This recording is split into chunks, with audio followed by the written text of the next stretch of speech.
টি-20 মেজাজে বঙ্গে এবারে ম্যারাথন ইনিংস খেলছে শীত। নমস্কার, নিউজ পোল বাংলায় আপনাদের সাথে রয়েছে আমি বিজয়তা। দার্জিলিং থেকে শুরু করে ক্যানিং শীতের দাপটে নাজেহাল। প্রায় 1 ডিগ্রি সেলসিয়াস বেড়েছে কলকাতায়।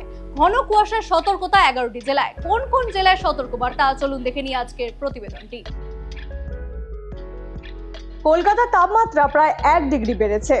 বৃহস্পতিবার ভোরে শহরের সর্বনিম্ন তাপমাত্রা ছিল 11.6 ডিগ্রি সেলসিয়াস, যা স্বাভাবিকের থেকে 2.3 ডিগ্রি কম। যদিও পারদ সামান্য ঊর্ধ্বমুখী, তবু শহরের হাওয়ার প্রভাব বজায় থাকায় শীতের আমেজ রয়ে গিয়েছে।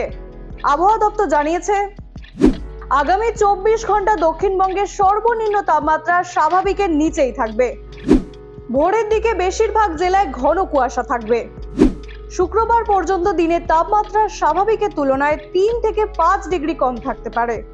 হুগলি, উত্তর ও দক্ষিণ 24 পরগনা, মুর্শিদাবাদ এবং নদিয়ায় শীতল দিনের সম্ভাবনা রয়েছে।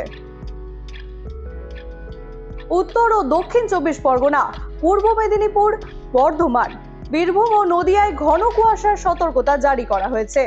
কোথাও কোথাও দৃশ্যমানতা 199 থেকে 50 মিটারে নেমে যেতে পারে। উত্তরবঙ্গের দার্জিলিং, জলপাইগুড়ি, কোচবিহার ও উত্তর দিনাজপুরে বৃহস্পতি ও শুক্রবার ঘন কুয়াশার পূর্বাভাস রয়েছে। ওই জেলাগুলির জন্য হলুদ সতর্কতা জারি করেছে আবহাওয়া দপ্তর। Bureau report, News Pole Bangla.